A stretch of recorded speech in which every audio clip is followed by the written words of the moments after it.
جنہیں رونا آ رہا ہے وہ ثواب پائیں گے، جنہیں رونا نہ آ رہا ہو وہ آنسو مانگے۔ یا اللہ مجھے رونے کی توفیق عطا فرما، یہ ایک قطرہ عشق میری اور آپ کی نجات کے لیے کافی ہے۔ عزادارو، بی بی زینب کے فتح یابی کا دن ہے، جسے چہلم کہا جاتا ہے، جسے باندھ کر لے گئے تھے، وہ قیامت تک یزیدیت کو باندھ کر آ گئی۔ اور اب اگر کوئی ہار اور جیت کا مفہوم سمجھنا چاہے گا تو اسے جناب زینب سے پوچھنا ہوگا کہ جیت و ہار کا مفہوم کیا ہے۔ آپ کی آنکھیں آمادہ ہیں، آپ کی صدائیں بلند ہیں۔ عزادارو، کربلا سے لٹا ہوا قافلہ جب چلا تھا تو بہت سے بچے تھے، ایک بچی بھی تھی، مگر یہ قافلہ جب شام پہنچا تو بہت سے بچے تو رستوں میں گرتے رہے۔ میں 3 سال پہلے جب بی بی زینب کو سلام کرنے گیا تو بیروت ایئرپورٹ پر اتر کر زمینی رستے سے ہم شام میں داخل ہوئے۔ تو جو شام اور بیروت کا سرحدی شہر ہے اسے بالا بک کہتے ہیں، وہاں ہم ٹھہرے ہوئے تھے تو کسی نے بتایا یہاں امام حسین کی 2 بیٹیوں کے مزار بھی ہیں۔ ہم زیارت کے لیے گئے تو دونوں دختران امام حسین کو سلام کیا تو وہاں جا کے اور گریہ بڑھا کہ جب متولی نے یہ بتایا کہ ان میں سے ایک بیٹی کی عمر 9 سال تھی اور ایک بچی کی عمر 14 سال تھی۔ وہ جو 9 سال والی بچی تھی وہ اونٹ سے گری، پیچھے آنے والے اونٹ نے پیر رکھ دیا۔ اجرکم اللہ، اجرکم اللہ، جو رونے آئے ہیں آوازوں کا آزاد۔ اور وہ جو 14 سال والی بچی تھی، جب یہاں سے گزر رہے تھے تو لوگ پتھر مار رہے تھے، ایک پتھر اس بی بی کے سر پہ لگا اور چوٹ اور زخم اتنا شدید تھا کہ بالآخر یہ شہید ہو گئی۔ اب یہ بی بی ام لیلہ کی بیٹیاں تھیں یا بی بی رباب کی بیٹیاں تھیں؟ رونا اور عزا اس بات پر ہے کہ یہ مائیں بچیوں کو چھوڑ گئیں۔ عزاداروں، مجلس میں خواتین بھی بیٹھی ہیں اور دودھ پلانے والے بچوں کی، پینے والے بچوں کی مائیں بھی بیٹھی ہیں۔ جب بچے گرتے تھے نا اونٹوں سے تو بندھے ہوئے ہاتھوں میں مائیں بس حسرت بڑی نگاہوں سے دیکھ کر کہتی تھی تمہیں ہم نے اللہ کے حوالے کیا۔ کیا کرتی یہ؟ اجرکم اللہ، اجرکم اللہ، آوازیں بلند ہیں۔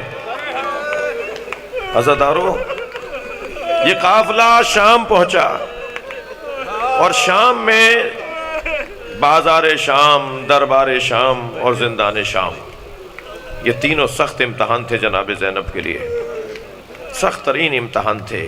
دیکھیے، رونے کے لیے کبھی بعض اوقات ایک جملہ کافی ہوتا ہے، ضروری نہیں ہے کہ میں 20 منٹ کے مصائب پڑھوں تو عزادار کہیں کہ آج مصائب زیادہ سنیں۔ بعض اوقات ایک جملہ رونے کو بہت ہوتا ہے۔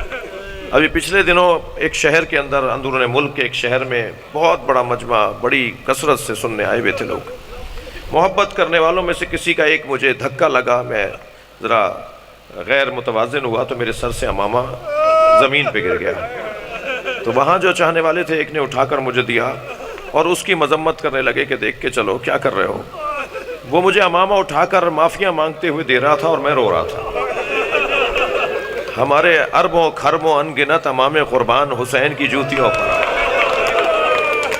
ہمارے ماں باپ فدا، ہمارے اجداد فدا، ہماری نسلیں قربان امام حسین کے چپلوں پر، جوتیوں پر، نالوں پر۔ کیا حیثیت ہے ہماری؟ لوگ بڑھ کر امامے کا ادب کر رہے تھے۔ اس وقت مجھے رونا اس بات پر آیا کہ حسین کا امامہ اتار کے کوئی لے گیا۔ جناب زینب نے جو جملہ کہہ کے نبی کو پکارا ہے نا، اس میں ایک جملہ یہ ہے، نانا آپ کے حسین کا امامہ اتار کے لے گئے۔ مسلوب الامامۃ والردا، نانا آپ کے حسین کا امامہ بھی لے گئے، ابا بھی لے گئے۔ اجرکم اللہ اجرکم اللہ. عزیزدارو، وہ جو جملے، ایک جملہ بھی رونے کے لیے کافی ہوتا ہے نا، وہ ایک جملہ بھی جو رونے کے لیے کافی ہوتا ہے. ایک جج بیٹھا سن رہا تھا اور قاصد بلا کر گواہوں کو سنوا رہا تھا. مختلف آوازیں دی گئیں اور وہ سنتا رہا. اچانک قاصد نے آواز لگائی، زینب حاضر ہو. تو وہ بلند آواز سے رویا، کرسی چھوڑ کر چلا گیا. جب جا کے پوچھا لوگوں نے کہ حضور کیا ہوا، فرمایا 1400 سال کے بعد مجھ سے یہ جملہ برداشت نہیں ہوا. میں اس پہ رو رہا ہوں کہ امام سجاد نے کیسے برداشت کیا. زینب کو دربار میں لایا جائے. بڑا سخت مرحلہ تھا جب جناب زینب کو دربار میں لایا. بہت مشکل مرحلہ تھا جب زندان میں جناب سکینہ کا جنازہ اٹھایا گیا. بہت مشکل مرحلہ تھا. کسی نے پوچھا تھا امام سجاد سے، مولا، کسی نے پوچھا تھا امام سے، پوچھا تھا مولا آپ کی عمر تو اتنی نہیں ہے، یہ آپ پر بڑھاپا کیسا ہے؟ تو امام نے فرمایا بہن کے جنازے نے بوڑھا کر دیا. وہ ننھی سی میت، وہ چھوٹی بہن کا میت جو میں نے زندان شام میں اٹھائی اور بی بی کو وہیں دفنا دیا. عزیزدارو، بڑا عجیب جملہ آپ کو کہہ دوں، یہ وہ اسیر ہے جو آج تک اسیر ہے. جناب سکینہ آج تک زندان شام میں ہے. دیکھیے، جلتے ہوئے خیمے سے جناب زینب امام سجاد کو لائیں. بڑا مشکل مرحلہ تھا. بی بی کی ابا میں آگ لگتی تھی، آگ چھڑاتی تھی. پھر دوسری ابا میں دوسری طرف آگ لگتی تھی، آگ چھڑاتی تھی. اور امام سجاد کو اٹھا کر لے آئیں. مگر اس سے زیادہ مشکل تھا قبر سکینہ سے جناب رباب کو اٹھانا. جناب رباب کو لے کر آتے تھے، بی بی پھر چلی جاتی. جناب رباب کو لے کر آتے تھے، بی بی پھر چلی جاتی تھی. جناب زینب نے فرمایا بھابی قافلہ تیار ہے، چلیے. تو روتے ہوئے فرمایا میرا مدینے میں کون ہے؟ میرا والی کربلا میں میری بچی اکیلی ہے. اجرکم اللہ. جس دن رہائی ہوئی ہے اس دن تبرکات واپس آئے تو ایک گٹھڑی لا کے رکھ دی گئی. جناب زینب نے گٹھڑی کھولی تو اس میں چادریں نظر آئیں. بی بی نے آواز دے کر کہا بھابی ام فروا آپ کی چادر آ گئی. دوسری چادر دیکھ کر کہا بھابی ام لیلا آپ کی چادر آ گئی. ایک اور چادر دیکھ کر کہا اے بہن ام کلثوم تمہاری چادر بھی آ گئی. سنیں گے نا، آوازیں بلند ہے نا. ایک ننھی سی چادر. فرمایا سکینہ اٹھو، تمہاری چادر پہ. اجرکم اللہ.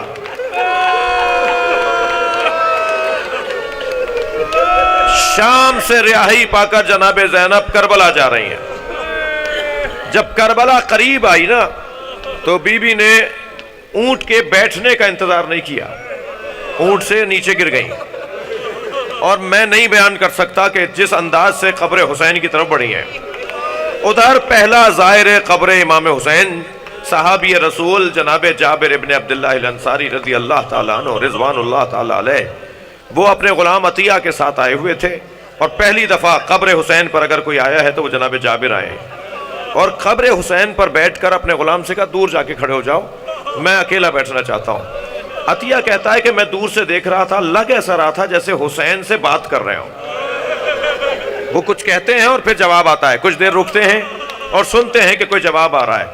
کہتے ہیں میں دور کھڑا. اچھا نابینا ہو گئے تھے، انہیں نظر نہیں آتا تھا جناب جابر ابن عبداللہ انصاری کو. عطیہ کہتا ہے میں دور کھڑا ہوا تھا کہ اچانک میرا مولا یعنی جابر ابن عبداللہ الانصاری اچانک قبر حسین سے کھڑے ہو گئے اور آوازیں لگانے لگے عطیہ مجھے لے کر جاؤ. جیسے قبر سے آواز آئی ہو عطیہ دور چلے جاؤ میری بہن آ رہی. جابر دور چلے جاؤ میری بہن زینب آ رہی ہے. ادھر جناب زینب نے جب قبر حسین کو دور دیکھا تو خود کو سواری سے گرا دیا اور گئی ہیں قبر حسین کی طرف. مگر عزاداروں میں ایک آخری جملہ کہہ کے مجلس مکمل کر رہا ہوں. قبر حسین کے قریب جا کر پیر بھاری ہونے لگے، پیر اٹھ نہیں رہے تھے جناب زینب سے. تو وہاں دور کھڑے ہو کر کہا بھائی میں سکینہ کو چھوڑ آئی. سکینہ زندان شام میں رہ گئی. ماتم حسین یا